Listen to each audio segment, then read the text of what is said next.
Here's a brief introduction to the so-called riprap 3D printer. We begin here with some filament. The filament is inserted into the heating bed, into the extruder. This is the heating block which heats up the filament, and the filament comes out of this small nozzle here. We have a few fans. This fan cools the filament when it comes off, and this fan cools the machinery, the heating element, when it cools off. We have stepper motors here and here, which drive it up and down, and then we also have stepper motors in the back and underneath to drive the deck back and forth, and also left and right.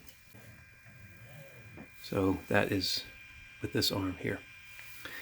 So in that way, the stepper motors can drive this in 3 dimensions. The deck here, our deck, happens to be a heated deck. The deck gets warm, and you can control that temperature, and that just helps the plastic adhere to the deck after it is extruded.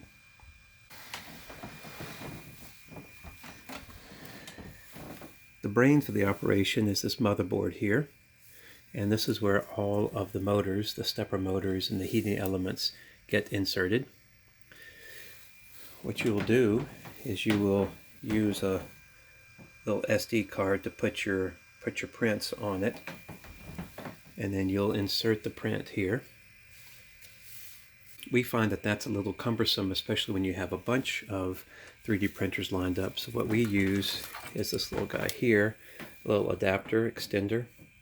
And so this is for an SD card to a micro SD card adapter, and this is how we do it.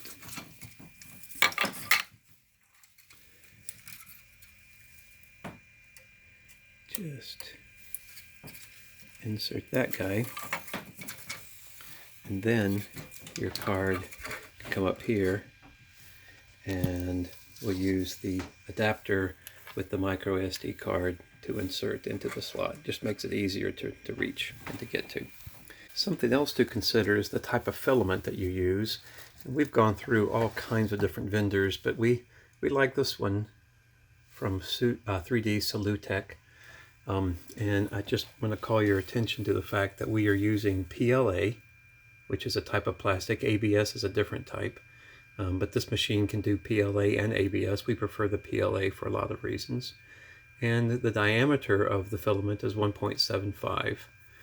This is a clear, natural clear filament, and it usually comes in 1 kilogram spools like we have here.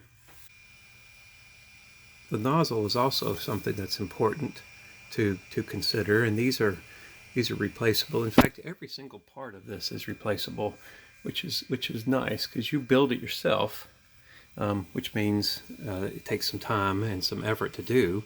A couple of hours, I guess, but it also means that if something breaks on it, you can fix it.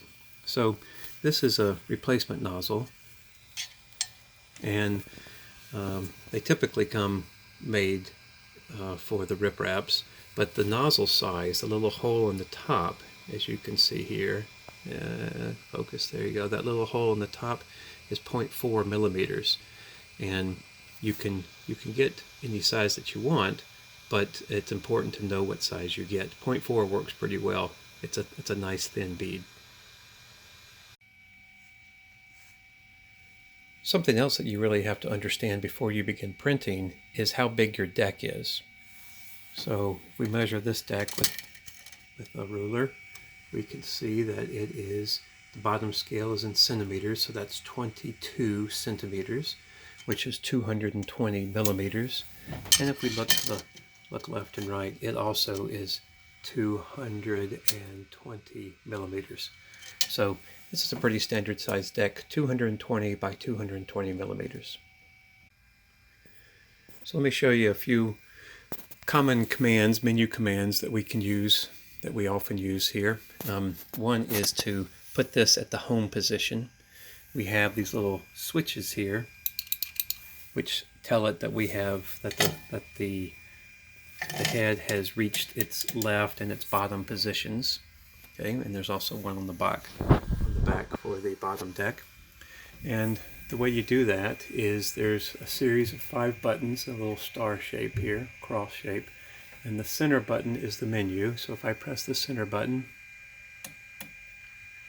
go down to Quick Settings, and then go down to Home All, and press the right button, which is like the enter button, then the head will quickly move to the home position, which is far left and down, and then the deck is all the way pushed into the back. And you can see and hear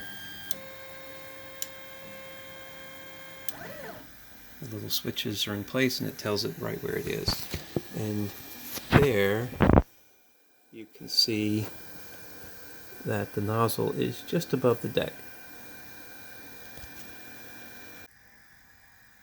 So I think easily the most important thing to do with these printers is to make sure that the nozzle is at the right height above the deck, and that's something that takes a lot of patience and a lot of practice to get right. So let me show you how that's done. Right now the motor is engaged. We just sent it home and I'm unable to move it. The stepper motors are on.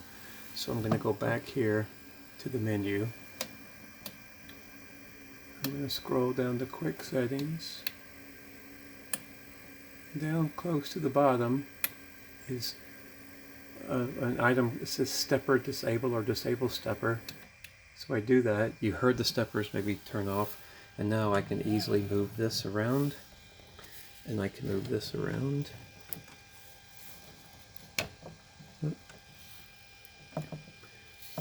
Sometimes that little cooling jet gets out of place, which is what happened there, so I can move it. And now we can take a look to see how close that is. So what we typically do is we use a business card to slide under there, or I've got a little feeler gauge like this, a little thin sheet piece of metal, and if it slides under, you know, really thin, you can see that's a really thin blade there. If it slides under, then I'm pretty much guaranteed that the nozzle is the right height, and I need to make sure that that's the case in all locations. So one thing I would make sure I do, this maybe once a week, I guess, and again it's quite aggravating sometimes, but I would make sure that the nozzle is at the right height in lots of locations. I would test the front middle, I would slide it over here and test the far left. Do the same for the far right. You don't want to slide it too quickly because it will produce a back EMF into the motherboard. Nice little location there. If the deck is too high or too low, you just take a screwdriver and adjust these little screws there, tighten or loosen. To tighten it, it will bring the deck down, which is farther away from the nozzle, and these little springs here will push it away if you loosen it. And then I'll test along this side here, sliding the deck, and then it's just testing, you know, 6 or so, 9 locations across the platform. And then once everything looks like it's level, then you're ready to print, and it should stay that way if you don't abuse it for quite some time.